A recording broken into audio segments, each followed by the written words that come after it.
रूस यूक्रेन महायुद्ध से जुड़ी हुई ये बड़ी खबर आप तक पहुंचा दे। रूस के विदेश मंत्री ने अमेरिका, ब्रिटेन समेत सभी पश्चिमी देशों को बहुत बड़ी धमकी दी। और इसी के साथ आपको यह भी बता दें कि रूस के विदेश मंत्री ने यह कहा है कि यूक्रेन की मदद करके पश्चिमी देश युद्ध का हिस्सा बन रहे हैं। परमाणु संपन्न देशों को इस तरह से सीधे सीधे नहीं टकराना चाहिए, नहीं तो परमाणु युद्ध का खतरा बढ़ जाता है। ये रूस के विदेश मंत्री का बड़ा बयान सामने आया।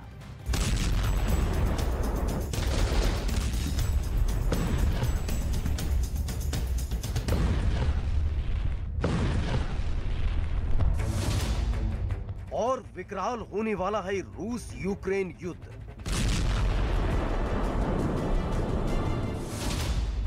फिर से गहराई, विश्व युद्ध की आशंका।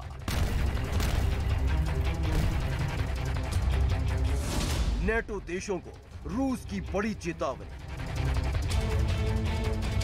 बिना कुछ खर्च किए अपने किचन से होम बेकरी बिजनेस करके 40,000 रुपए महीना कमा रही हैं। आपको भी ये करना है तो फ्रीडम ऐप को अभी डाउनलोड कीजिए। एक बार फिर से विश्व युद्ध का खतरा बढ़ गया है, क्योंकि यूक्रेन की मदद करने वालों को रूस ने फिर से बड़ी धमकी दी है। रूस के विदेश मंत्री सर्गेई लावरोव ने सीधे सीधे चेतावनी दी है कि यूक्रेन की मदद करने वाले रूस के दुश्मन हैं। युद्ध में यूक्रेन की मदद का मतलब है सीधे सीधे रूस से दुश्मनी लेना। यूक्रेन के सैनिकों को अपनी जमीन पर ट्रेनिंग देकर या फिर यूक्रेन को घातक हथियारों की डिलीवरी करने वाले सभी देश सीधे सीधे युद्ध में एंट्री ले चुके हैं।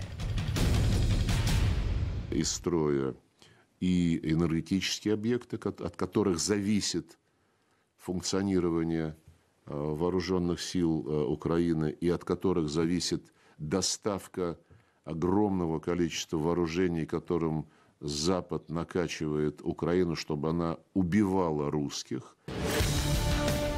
रूस के विदेश मंत्री की इस धमकी का मतलब है विश्व युद्ध का खतरा, क्योंकि जिस तरह से अमेरिका समेत पश्चिमी देश यूक्रेन की मदद कर रहे हैं, उससे यही लग रहा है कि ये जंग रूस और यूक्रेन के बीच न होकर रूस और नेटो देशों के बीच हो रही है। यूक्रेन की इस मदद का अंजाम परमाणु युद्ध तक पहुंच सकता है, क्योंकि रूस फतेह हासिल करने के लिए किसी भी मोड़ तक जा सकता है।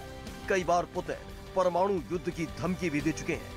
जंग में छोटे परमाणु हथियारों का ट्रेलर भी दिख चुका है और अब फिर से परमाणु युद्ध की सुगबुगाहट होने लगी है। रूस ने फिर दी परमाणु युद्ध की धमकी। पश्चिमी देशों को रूस की बड़ी चेतावनी। यूक्रेन की मदद करने वाले रूस के दुश्मन।